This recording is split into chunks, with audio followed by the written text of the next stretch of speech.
we go.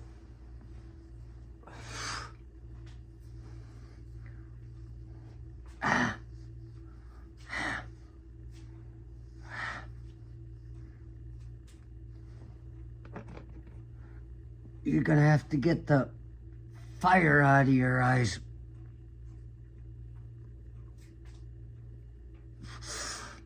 Before you can see the air. We'll see how this goes. Oh.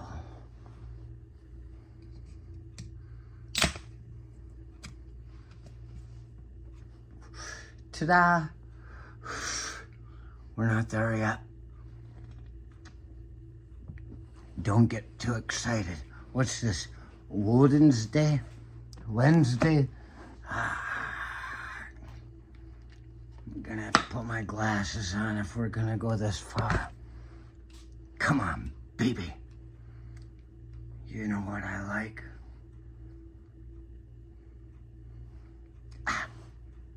Here they come to snuff the rooster. Here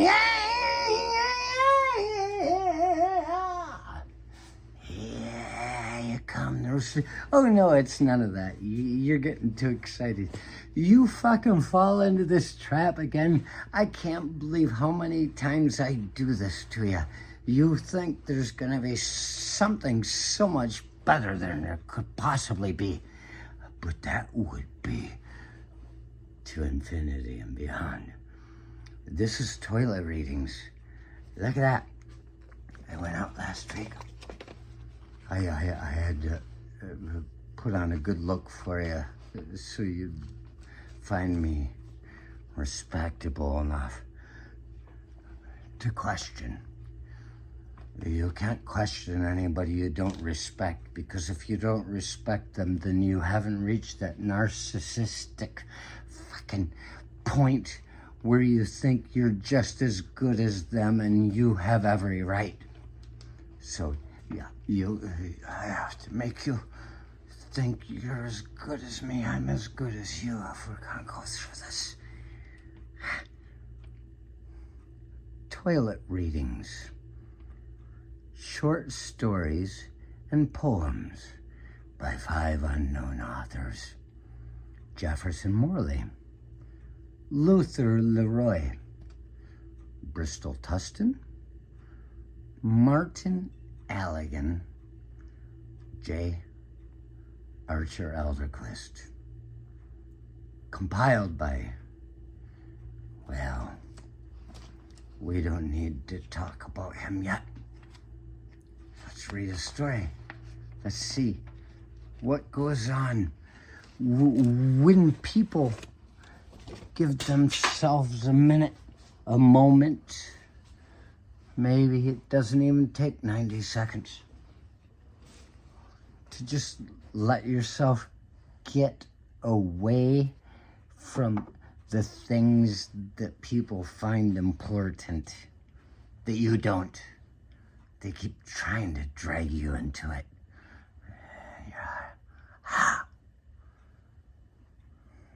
Don't get me started. So we can step outside of things every once in a while. When it's time to sleep. When you think, my gosh, there's got to be something I can do that can make me forget about all the problems of the world. And then here we are. It's toilet readings.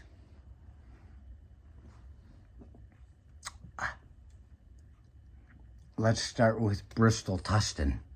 What's he got to say? I know all these are different people, and all of these say different things. Let's just start. There's one page. Living in the dark side of the city's golden light. The only thing worse than having once been pretty and losing it with age is to have never been pretty at all. Those people have had to deal with it their whole lives. Wake up. Look at it. Deal with it. Creeping deeper, sprouting higher, the sun pulling pliers, tearing away the cuteness of personality, tossing every bit in a hole to one day be completely covered by dirt to hide the hideousness forever from the beauty of the sun. Well, there's a Bristol Tustin story. I suppose you could probably buy some of his stuff if you looked it up. Oh, there's another one. I won't get into too much of it because this is going to take a while. But I remember I haven't seen this in a while. It was put forth to me long ago, and I'm just like, do you think I have time to deal with something like this? It's been a while. But I do remember Bristol Tustin. He has shorter stories, so I'll read another one. It's called Paralyzed. This must be what peace is like when it rots at its core. All the things that it's comprised of are still there. The sights, the sounds, the scents. But the threads which bind them, which unite them, snap in all harmony, why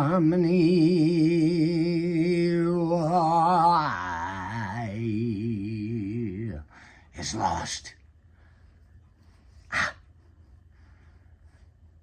One's left to wallow in it, a state of disconnect, paralyzed by so many things which don't make sense on their own. A single brush stroke in an impressionistic painting. Paralyzed. That's Bristol Tustin, and I can guarantee you he'll never make a dime off of that. Well, this is one that oh boy.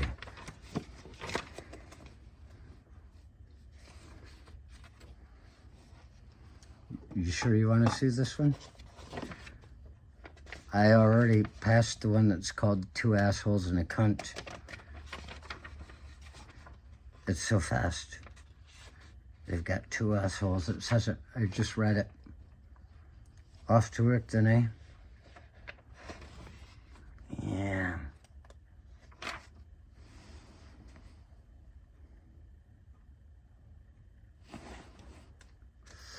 Brian, Mike, and I decided to take a bus to Bristol to drink for the night. It was only 14 miles away. We figured we could take the bus home that night, or we could try to find a place to stay.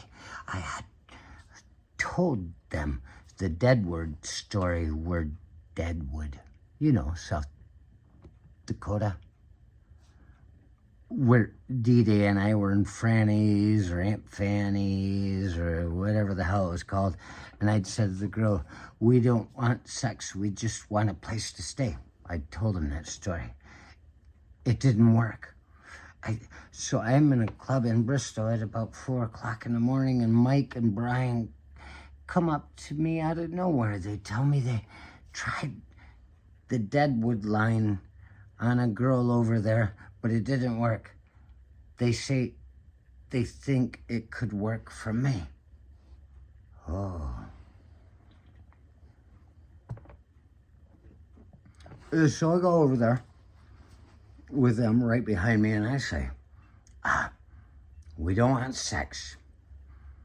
We just want a place to stay. She's looking at me, then she looks at them, then she looks at me and says, you can stay, but they can't.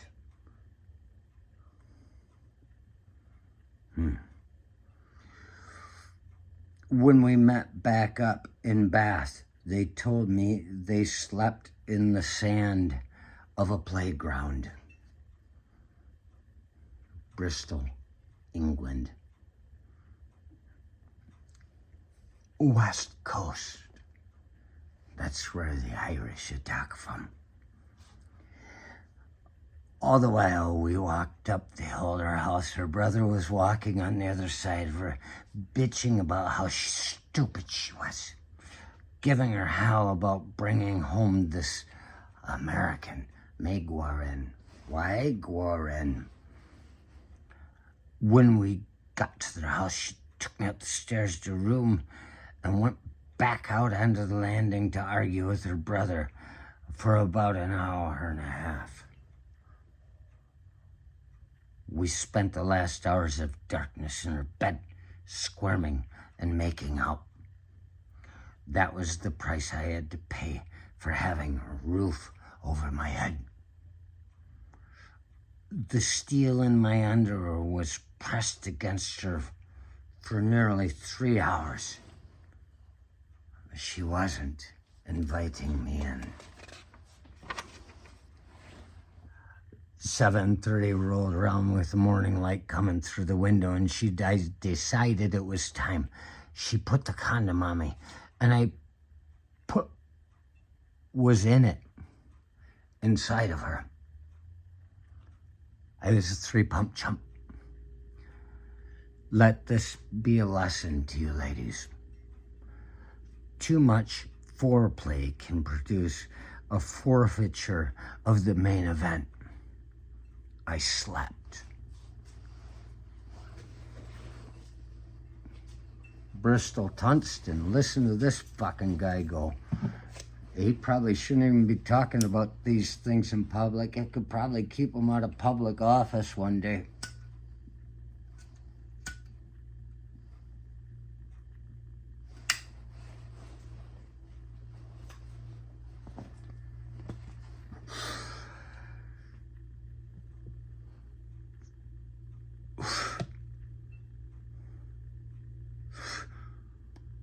I slept.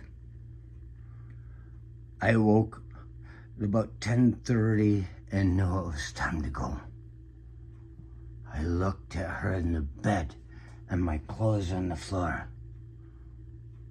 I got in them and got out.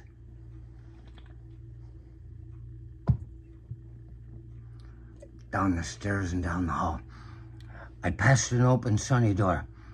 There was a set of old man's feet coming out from under the covers of a bed. I walked on past to a door opening onto an enclosed porch. The man. Oh. I opened the door to a pile of crap that no one had the guts to throw away. I muttered to myself, this is no way out, and went back the way I'd come. As I was going past the sunny door with the old man's feet, the old man, which must have been the father, said in the most schematic British voice, "Off to work then, eh?" He must have thought I was the brother.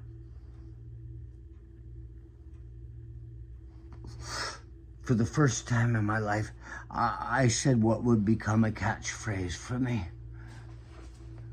I gotta get out of here. That's my line. People have heard it again and again. I've never met anybody that I've ever said it to, but I've said it several times. I gotta get out of here. I rarely meet anybody that's ever seen me run. You wanna see me run? You chase me, but we'll never have a chance to talk about it because you'll never catch me. Bristol, Tustin.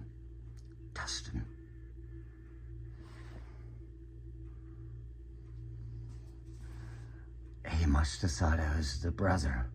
Off to work then, eh? For the first time in my life, I said, what would become a catchphrase for me? I gotta get out of here. And I charged like hell.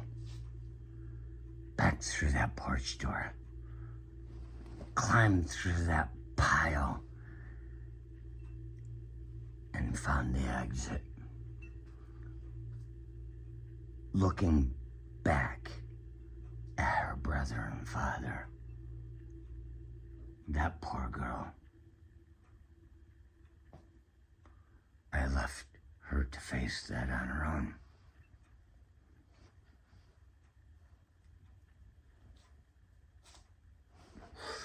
And that's Bristol, Tustin. That's his story.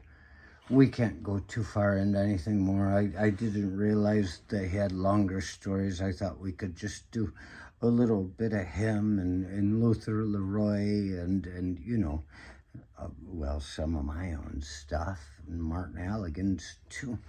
But it's just, as it turns out, these people that send me things,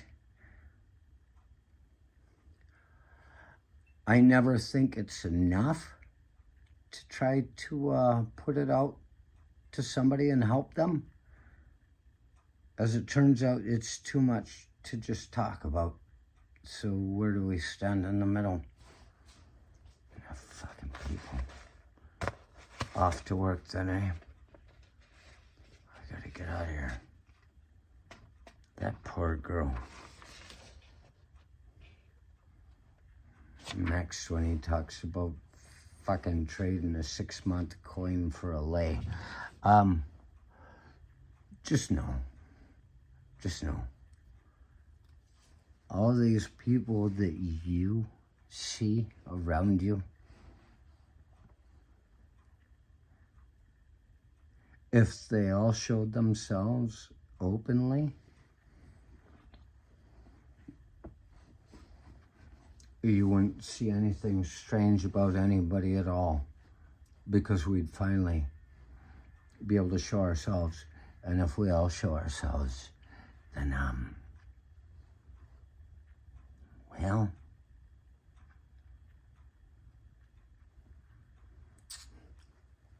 there's nothing left to hide.